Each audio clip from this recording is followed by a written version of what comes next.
This is a D20, and in the game of Dungeons and Dragons, it decides if you become a hero or stab yourself in the foot. And for a lot of creators, hitting publish can feel exactly like that. One video turns into a hero while the other one is a critical fail. Which brings up a bigger question. How do you stop treating your channel like a game of chance and start building a sustainable career from your favorite hobby? Because putting the fun into funding requires more than just a lucky roll. Today we chat with Bob Worldbuilder, the Bob Ross of D&D. He went from working as an outdoor educator to making a full-time living talking about his favorite hobby. But the real challenge wasn't even growing the channel. Because you don't control the platform. I can't be like, oh, I'll turn the views dial on this one and it'll be a good video. It was surviving everything after. The algorithm roller coaster, the community drama, and filing taxes. So let's look at the reality behind the content to find out how he actually made it work.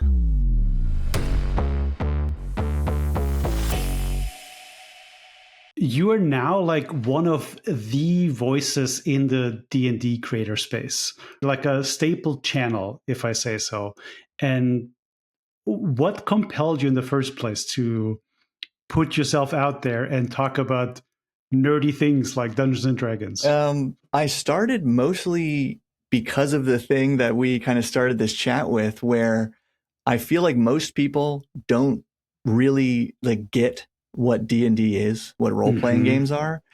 And I was one of those people. I was one of you, right? Where until I was in college, that's when I actually started playing. But all up until then, my only reference points for it were little snippets in either cartoons or sitcoms where there'd be a brief cut to the nerdiest nerd characters. And it's just supposed to look very obscure and weird. And that was all I knew about Dungeons and Dragons until I finally played, in my 20s. And I wish I had been playing my entire life because it's just my favorite hobby by far. And so a big part of it was trying to demystify it, I guess, and helping people who have heard of it, just making it make sense, I guess. And that is exactly how I discovered you, because I was always in this sort of I was aware of the world, but never in it. And my wife had bought the original starter set, but we didn't know what to do with it. So we opened it, looked through everything. We never played it. And then years later, we pick up the Dragon of Icespire Peak starter set. And naturally, I look stuff up on YouTube. And there's Bob Worldbuilder running through every module and every storyline in real time. It's oh, that's how this works. Yeah. I can do that. I mean, that was your start, right? This series was the first real series that I did. Yeah. And I feel like it has become this gateway for a lot of people into D&D. Did you expect this to happen, or was this a total surprise? How did this come about? Definitely a surprise.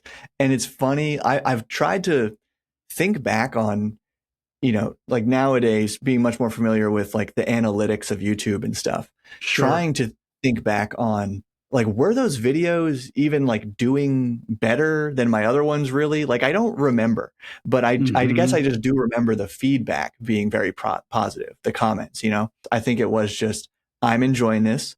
Other people are enjoying this, clearly finding it helpful. This is achieving the goal I had when I started the channel.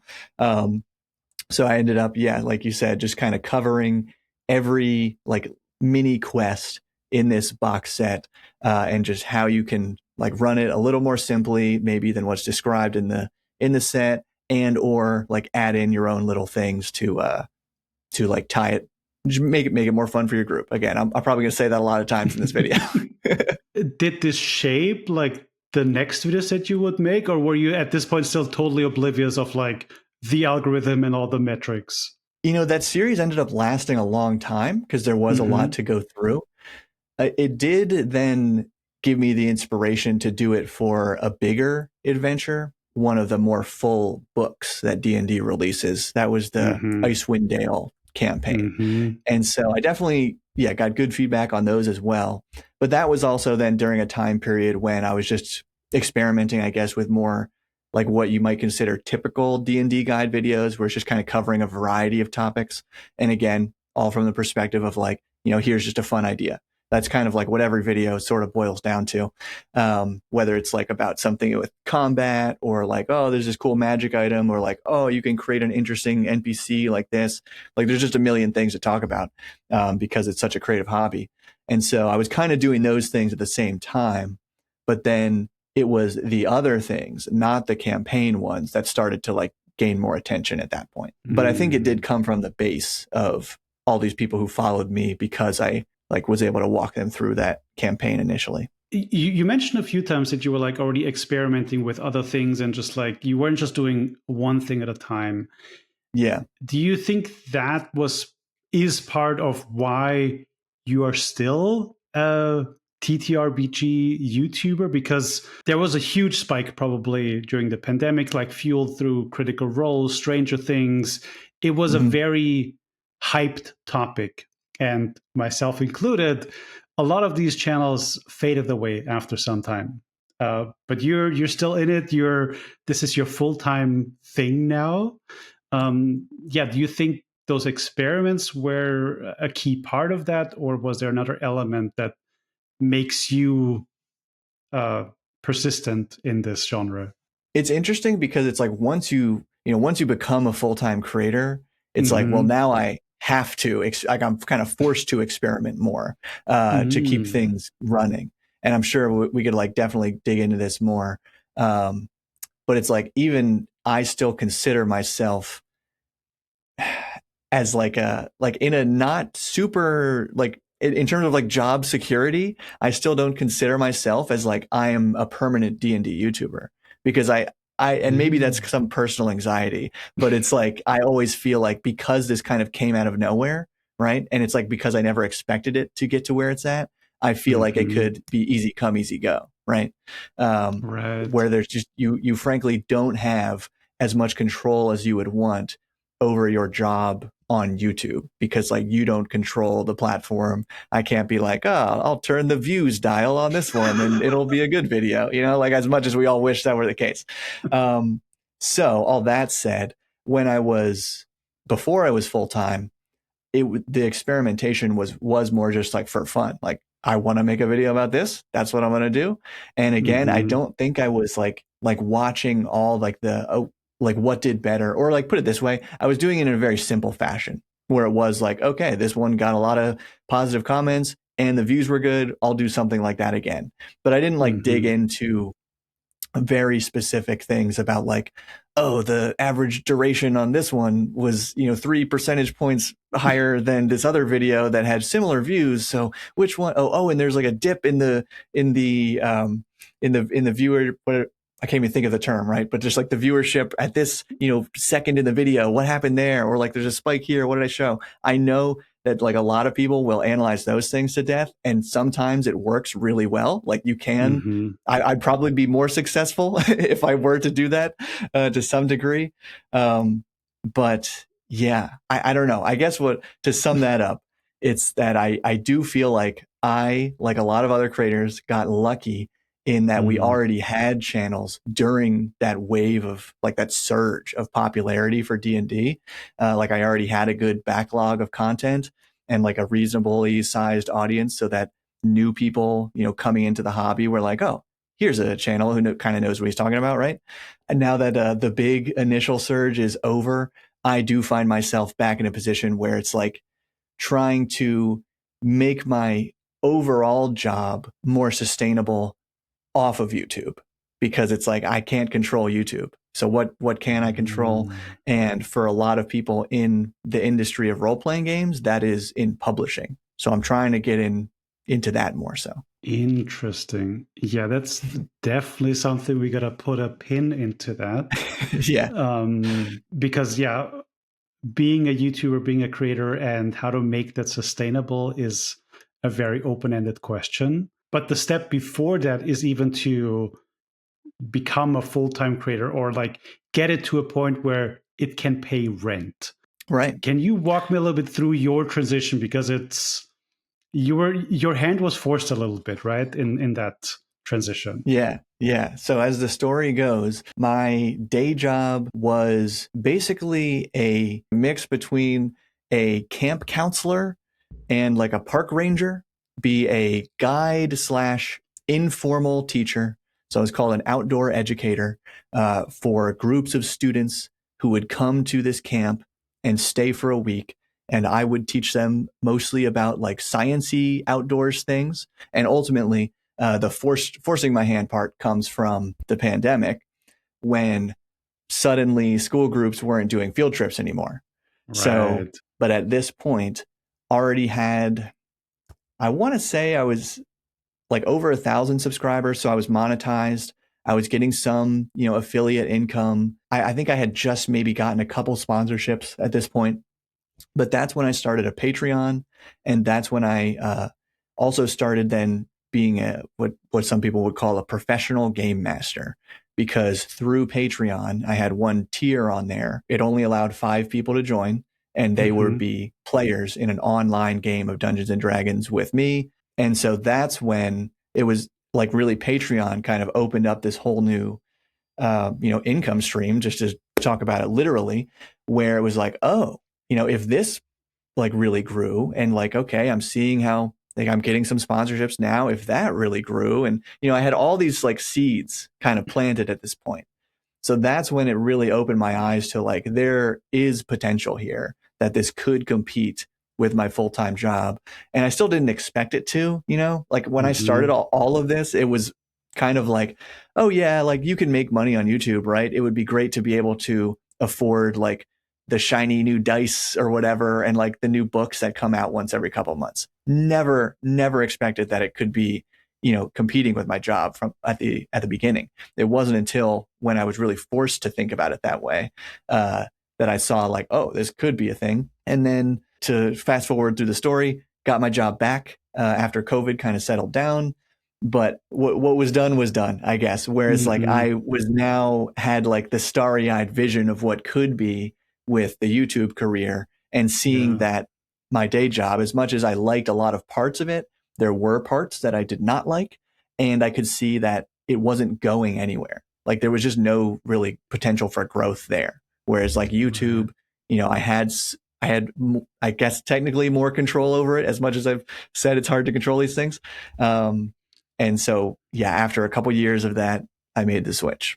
I mean, yeah, you had this like taste of flexibility and freedom and planting your own seeds and seeing how that could develop. And it is interesting to hear you say, like, on the one hand, it feels like you have more control over it.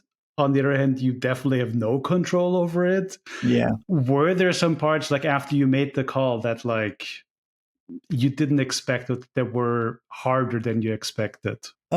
Yes. And I will specify, it was more of the feeling of control over the opportunities, I guess. Whereas, at that day job, like there were literally no positions for me to like rise up into or like to get raises or anything. And I think even elsewhere in that field, like it would have been hard to really progress much.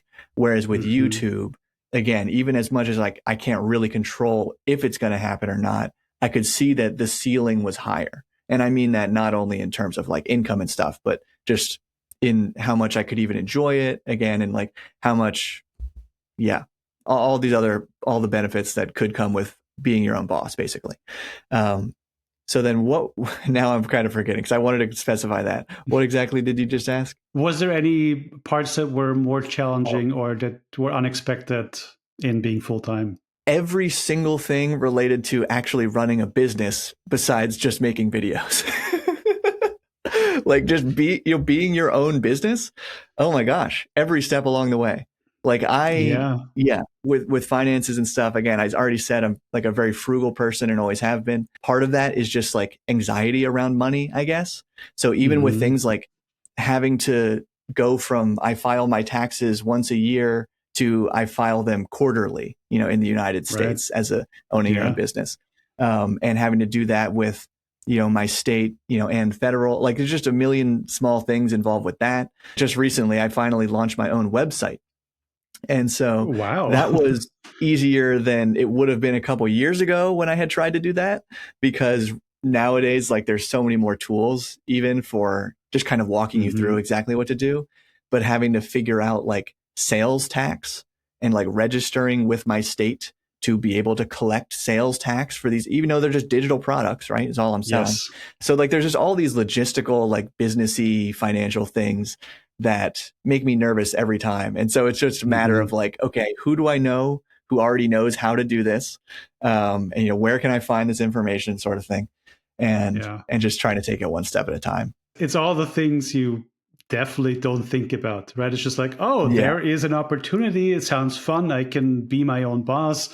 And then it's just like, tax law? How does that work? Yeah, it is these things that remind me, you know, again, aside from all the difficulties of actually like managing to get views on YouTube, which is no easy feat. It is all these things that really make me think about like, this is why most people don't do this. Because that's how it feels to me. The business stuff is just such a barrier a lot of the time. But again, especially in at least like the TTRPG sphere of creators, like a lot of people are willing to help each other and like talk through things. And I'm sure there's circles like that in other niches of YouTube as well. So it's just about finding the right people to talk to. Yeah. And the TTRPG community is a very passionate group of people. I can say that. And there's one specific event I want to dig into. Sure, yeah. Because one thing that makes you stand out in this whole space is like people call you the Bob Ross of D&D or the Mr. Rogers. You have this like wholesome energy. And a big reason why I stopped making videos around this topic was the 50th anniversary and the corporate overlords changing things that the fans didn't like. And the whole community turned quite toxic and there was just like a lot going on. Yeah. But you kind of made it through this phase, kind of playing both sides. Like you still, I think, still have good relationships with the publisher of D&D and other publishers. And you still have a fan base that's like, yes, seal of approval. How is that just an extension of your personality? How did you navigate this like space? There's so much, but like, what is your perspective on this whole situation?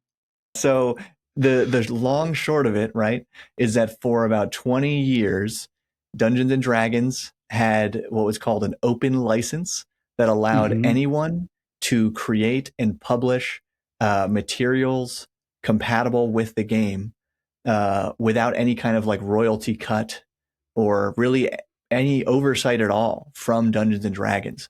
Now, what happened in 2023 was that they wanted to basically remove that license. They were going to be changing it, but it was really just kind of getting rid of it, making it no longer an open license, where there would be royalties, there would be a lot of oversight. And the trouble there is that in these 20 years where it existed, lots of companies, you know, all small businesses have sprung up, you know, largely based on this license. And creating amazing things for the community that helped grow the game. The reason the license was born in the first place was because D&D, or at least a few people there, thought that it had potential to like, hey, we can, you know, kind of open our doors and we'll, you know, a lift all boats kind of mindset. And in 2023, it was like a we want to be the only boat kind of mindset. And so the community responded very harshly to that. Where I sort of fell into that, I think, was a bit of a role of kind of what I guess I just did was like explaining what is actually like going on here. And yeah, I think all of that, more so, I think even than the education maybe side of my personality, is just from what I would call the peacekeeping side of my personality, where I am super non-confrontational. I don't like people fighting or arguing or whatever. So it's just like, hey, let's just explain what's going on. And, you know, here's the different opinions. And obviously on the internet, people are going to always have extreme opinions on one side or another. So it's like, it's easy on the internet in general to feel like everything is like always at war. But I think, yeah, what I try to do is remind the viewer, the average viewer, that like, no, like you somewhere in the middle or like kind of on one side or another actually represent the majority of people. And you said at the beginning there was like, you basically chose kind of what you were working on more based on the comments and the responses on the videos than the metrics itself.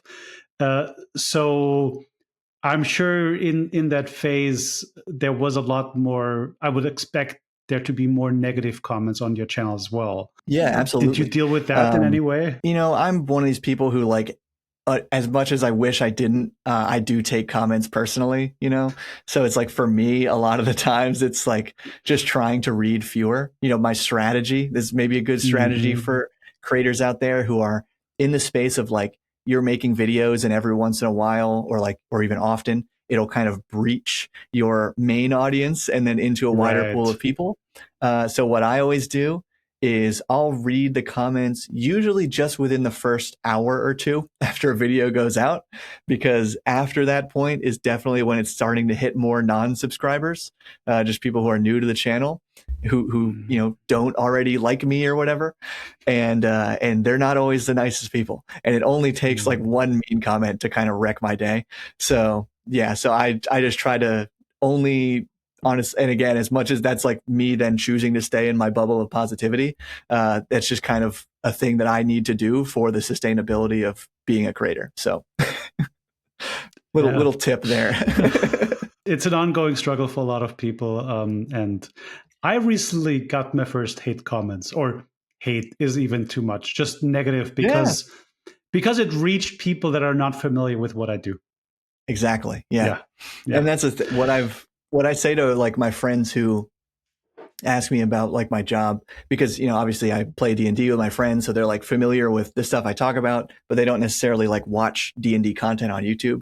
You know, they just kind of think like, oh, it must all be like so happy and fun, like you're just talking about games and stuff. And it's like, you have no idea. You have no idea what it could be like, because it's really, once you're reaching any pool of people over like a couple hundred viewers, in that amount of people, you will have extreme opinions. Because think about it, like even if you have 100 viewers, it only takes that 1%, that one viewer, to just have some outlandish interpretation of whatever you tried to say. And so the more people who watch, the more likely you're just going to get people who have the worst, you know, take, like barely listened to even what you were trying to say, or, you know, or clearly like didn't listen because they just came in with their preconceived notion, whatever. That is a hard part of growing on YouTube, is dealing with that. And yeah, my way of dealing with it has mostly been just try to focus on the people who have nice things to say, I guess, or at least can present their critiques in a understandable way instead of just like a rude way, I guess. That is solid advice. I can agree. But the next kind of station on your channel that I think really stood out and made you really different from a lot of other creators in this genre was the D&D in IRL series, where you were testing game rules and mechanics in real life. And I think it culminated in the like chugging health potions in 6 seconds. Yeah. How did you come up with this? How did you choose this? And maybe we'll talk about the difference between short form and long form content. But like, talk to me a little bit about the idea process first. So that mostly sprang from just actual conversations at the game table. And I guess me thinking about like, what were some of the questions I had when I was first starting? And one of the things was, you know, a common rule in at least Dungeons and Dragons and similar role-playing games is your character will have just a certain amount of distance that they can move on your turn. So kind of like any board game, I guess, right? And so in D&D, the rule of thumb is about 30 feet in 6 seconds. That's how long like a turn takes in the game world. That was always just an odd thing to visualize, like when we were first getting into it. And so for a long time, I had this idea of making a video where it's like, not only would we just literally pace out what that looks like as an actual person walking or running, like how fast you actually have to be moving, right, to go 30 feet in 6 seconds, but then also getting a little silly with it, where well, like, here's this magic item that lets me double my speed, right? So if you're a character with this magic item, how fast like would you really be moving to cover that same distance in a turn? And just kind of covering some of those like edge cases and things. So that was the first video. And that was the first video on my channel to breach like 100,000 views, I believe. And part of the reason there was, nobody had, like, most D&D content at the time, and even to this day, is kind of what we're doing right now, talking head in front of a camera. And so it was just like, I think, exciting to a lot of people to like actually visualize that, whether you were brand new to whether you were experienced and were familiar with those rules, or even for people who didn't really know the rules at all. Here's this silly guy talking about, oh yeah, this D&D thing I heard about in Stranger Things. Like, what is this? So I think it just appealed to a lot of people. And then so I tried to, like we said before, kind of follow that and made other videos in that series where every once in a while, like, it wasn't a hard pivot or anything necessarily, but every once in a while I would make one of those. They were a lot harder to make than a typical talking head video. So yeah, I couldn't do them as often. And a lot of them were pretty hit or miss too, because people don't know about the ones that didn't do well. So like I made a bunch that just got relatively no views. Or I ended up making 2 about the amount of food your D&D character is supposed to eat and like the kinds of food they would be eating. Those were pretty popular. And then similarly, I think the potion one, I guess, just kind of like falls into that, where it's like sort of food related, maybe also just like wider video game related. Like everybody kind of knows what a health potion is, right? Yes. So and has like elements of like this like cinnamon challenge or milk challenge. Yeah, actually that too. Yeah, that's a really great point. And so the rule there is that a character can drink a potion like as part of their turn. So it's like, could you really, chug a whole potion in only 6 seconds or less? And it's like, well, D&D actually describes like this is the literal volume of what a potion is in the game world. So it's like, can a regular person do that? And in the first video we made, the answer was not really. But a lot of what people said were like, oh, if you swirl the drink, it'll go down faster. So I had never heard that. I don't know anything about chugging liquids. But I was like, okay, this must just be some like Reddit factoid that Redditors know from like probably a popular post, because so many people said it and like liked so many comments about it. So I looked it up. I was like, okay, yeah, I understand how this could work. And then actually what happened was one of the YouTube shorts from that potion video just randomly exploded. So obviously this was a time when like YouTube was still kind of like tinkering more with shorts. And it was just a case of pure luck, right? Where this short that I had posted on my channel for probably like 6 months or more, suddenly took off in views for no apparent reason, right? And so what I did was I was like, oh, that's interesting. Well, people have wanted me to, kind of redo this with the swirl method, whatever. So I just, made a new short that was, it's only a minute long of content, one take, I'm pretty sure. Just swirling the drink, and kind of like in the intro, I'm like swirling it and just describing, what led up to this and why I'm doing this. And I think I used the exact same title even as the short that blew up, because I was like, I just want YouTube to think it's basically the same video. And it worked. And now that one that I made in like a couple minutes is my most viewed piece of content out of, 6 or 7 years of content creation. So you never know what's going to happen. And again, I think that was frankly more of an exploit again of like something the algorithm just decided to do with that other short, and just kind of like seeing that happening and like, oh, I could make another one like this. And for certainly then for most people, if their only interface with my channel ever has been that short, because it reached like 5 million or so people, and nothing else on my channel has come close to that. Did this one piece of content affect the rest of your channel in any way? Because it is still a contentious topic between creators. Is short form good for you long term, or are you just a short form creator? Or can you combine those two things? So I am way more on the side of just sticking with long form, because. But again, I think I have the privilege of like, I was already established to a degree when short form came about. If I started a new channel today, I would definitely be making shorts. even if it were just kind of like what I was doing before, just clipping it from my other stuff, because that is how you're going to reach new people.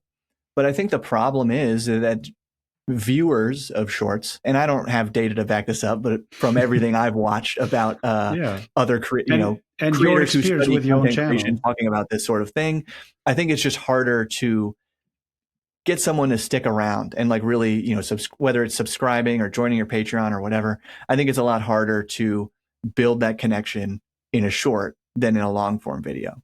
And likewise, I think like a live stream is actually better for doing that than a long form video, but I don't live stream either. I've just kind of like found what I think I'm pretty good at is the long form, and that's what I mostly stick with. But again, I would be doing it more if I was trying to just like reach more people. But at this point, I think for me, again, it's more about like the longevity of my channel now. Like, how can I make sure I get to hold on to this? And that is more about like dialing into like making deeper connections with the people who already know me instead of trying to reach as many people as possible. And in the very beginning, you already mentioned that you're moving into publishing and you have a Patreon and you taking active steps to give this career more longevity. What are the things you're actually doing? Like, how do you think about this? And it's funny because I was just thinking about this prior to our chat, how like over the last 2 years or so, my Patreon has actually been on a steady decline. And I think it's because like I've put more focus on like trying to get views and like sponsorships and things instead of just like really talking to a certain group of people.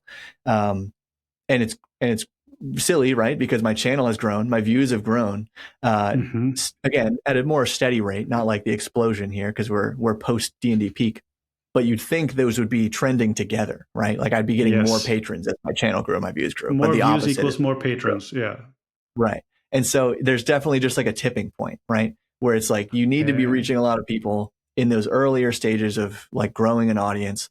And then some of those people will be in it for the long haul. But then I think once you have them, you really just need to focus on the people who support you most. So yeah, I don't know. That sounds very like simple, very like obvious when I say it, right? Focus on the people who support you most. But that's definitely like my best advice. It like for how to think about it generally. And then for me, like the other more literal steps I've been taking recently was launching the website. That was something, recommended to me years and years ago. And I wish I had done that earlier because now I'm actually building like an email list. It's not necessarily like I'm going to be sending out regular, like a newsletter or anything. It's just, I now have a list of people that I can contact because even my own subscribers, right? YouTube decides whether or not they actually see my video. So it's like subscribing on YouTube does not mean what it used to. Subscribing to my email list absolutely means what it has for the last, 30 years that email has existed.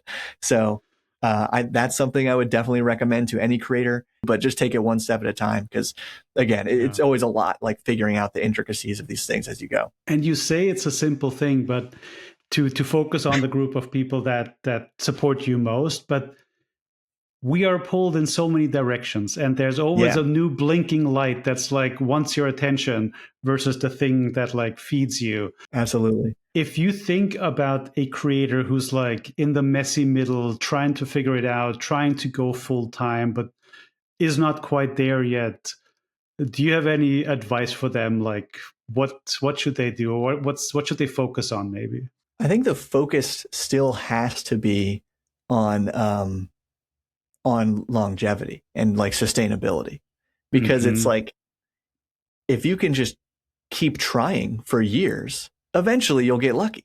Like, I think that's really the case.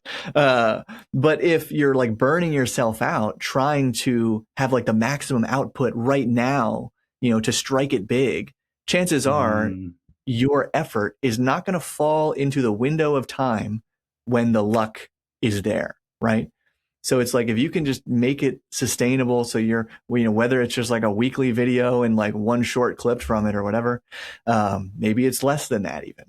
But if you burn yourself out just trying to do too much, too fast, like all at once, then you're going to miss the opportunity, I think. And so I know that's like the worst thing that people want to hear, like, oh, it's going to take me years for this to make this happen. But like statistically, yes. And you might get lucky and maybe it happens right away still. I know there are other D&D creators who have come up after me and are way more popular than me now. Like, honestly, like I know at the beginning you were like, oh, you're one of the top, voices in D&D community. Like I'm probably in the top like 10. But there's definitely like a number of people above me who get way more views regularly, who started their channels after I did and found way more success way faster because they did something different. So it's like everybody's path is kind of different. And mine has always been like the slow and steady route, I guess. And again, I think a lot of that is just, that's sort of how my personality is as well. So maybe if you're like a different kind of person who just has that energy, like coming and going in spikes, then like use it when you got it. But yeah, for me, it's been, how do I be the tortoise, not the hare? It's funny you say that, because that is exactly the image I've been reminding myself of over the last month or so. Because it is so tempting to do everything at once. And it's just like, oh, I just have to follow the blueprint. Other people have done it. I just copy it. But what I have now as my guiding principle is just do one thing at a time, and then move on. I was going to say, I think it often, like, you do have to choose a lot of the times. I think it's very rare to have both the massive audience and the deep connection. I think most of the time it's one or the other. And so, that's why, again, it's like, if you, and I also, I'm sorry, I'm kind of like in an interruption here, but I also want to say that, like, I'm not always the best at following this advice either, because it's like, as a full-time creator, you are always juggling like many hats, right? Or many plates, whatever the phrase is. So, cause like, recently I was building that website while still producing videos full-time, while working on a book, as a side project in the background here, while my wife and I are like in the middle of trying to buy our first house. So it's like, So there's always tons of things going on. You can always make a million excuses to like not do it. So it's just kind of like just chipping away at stuff. I think that's actually the best advice here, is like, I say take it one step at a time, but make those steps as small as they must be for you to actually get it done too. Because if you are trying to like bite off too much at once, then you're going to feel like a failure if it doesn't happen. But if it's like, hey, I just need to write like 5 sentences of a script today, and then I need to focus on all these other things, then write those 5 sentences and then move on, Where you are now as a creator, with having ridden this wave of popularity of D&D and taking steps to make this a longer career, what does success actually look like for you? So I feel like success for me is just the combination of feeling confident in what I'm making, as in like it is honest to what I want to make, and also people are enjoying it. I think it's kind of those two things. And then the third aspect as a full-time creator is it also needs to somehow be paying my bills now.